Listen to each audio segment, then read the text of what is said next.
Subscribe ಮಾಡದಿಲ್ಲ ನೋಡ್ತಾ ಇದ್ದರೆ please ನಾನು ಸಬ್ಸ್ಕ್ರೈಬ್ ಮಾಡ್ಕೊಳ್ಳಿ. ಹಾಗೆ ನಾನು ಇವತ್ತು ರಸಗುಲ್ಲ ರೆಸಿಪಿನ ಹೇಳ್ಕೊಡ್ತೀನಿ. ರಸಗುಲ್ಲ ಅಂದರೆ ಯಾರಿಗೆಲ್ಲ ಇಷ್ಟ ಇರಲ್ಲ ನೋಡಿ, ಸಿಹಿ ತಿಂಡಿ ಅಂತ ಇಷ್ಟಪಡೋರು ಖಂಡಿತವಾಗೂ ರಸಗುಲ್ಲ ಇಷ್ಟಪಡ್ತಾರೆ. ಬನ್ನಿ ಇದನ್ನು ಹೇಗೆ ಮಾಡೋದು ನೋಡೋಣ.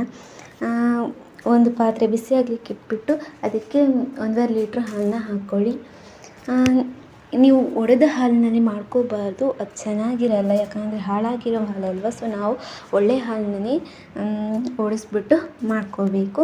ಇದಕ್ಕೆ ಸ್ವಲ್ಪ ವಿನೆಗರ್ ಅಥವಾ ನಿಂಬೆಹಣ್ಣಿನ ರಸ ಹಾಕಿ ಸ್ವಲ್ಪ ಹಾಕಿ ಹಾಲು ಒಡೆಯೋ ಥರ ಹಾಕ್ತಾ ಇರಬೇಕು. ಹಾಲು ಒಡೆದ ತಕ್ಷಣ ಇದನ್ನು ಸೋಸ್ಬಿಟ್ಟು ಒಂದು ಬಿಳಿ ಬಟ್ಟೆನ ಪಾತ್ರೆ ಮೇಲೆ ಇಟ್ಟು ಅದಕ್ಕೆ ಸೋಸ್ಬಿಟ್ಟು ಆಮೇಲೆ ಮೇಲ್ಗಡೆ ಮತ್ತೆ ಸ್ವಲ್ಪ ಕೋಲ್ಡ್ ವಾಟರ್ ಹಾಕ್ಬಿಟ್ಟು ತೊಳ್ಕೊಳ್ಳಿ. ಯಾಕಂದರೆ ವಿನೆಗರ್ ಅಥವಾ ನಾವು ನಿಂಬೆಹಣ್ಣಿನ ರಸನ ಹಾಕಿರ್ತೀವಿ, ಅದು ಹುಳಿ ಅಂಶ ಬಿಟ್ಕೊಳ್ಳಿ ಅಂತ.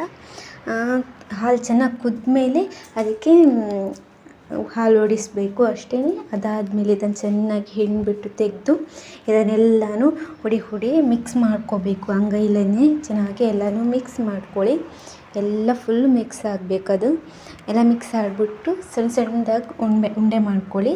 ಯಾಕಂದರೆ ಆಮೇಲೆ ಅದು ಸಕ್ಕರೆ ಪಾಕದಲ್ಲಿ ಹಾಕಿದಾಗ ದೊಡ್ಡದಾಗುತ್ತೆ. ಸೊ 2 ಕಪ್ ಸಕ್ಕರೆನ 6 ಕಪ್ ನೀರು ಹಾಕ್ಬಿಟ್ಟು ಕುದಿಸ್ಕೊಳ್ಳಿ. ಚೆನ್ನಾಗಿ ಕುದಿಸ್ಕೊಳ್ಳಿ. ಪಾಕ ಸಕ್ಕರೆ ಎಲ್ಲ ಕರಗಲಿ. ಸಕ್ಕರೆ ಕರಗಿದ ಮೇಲೆ ಅದಕ್ಕೆ ಒಂದು 3 ಏಲಕ್ಕಿನ ಜಜ್ಜಿಬಿಟ್ಟು ಹಾಕ್ಕೊಳ್ಳಿ, ಫ್ಲೇವರ್ ಇರುತ್ತೆ ಅಂತ.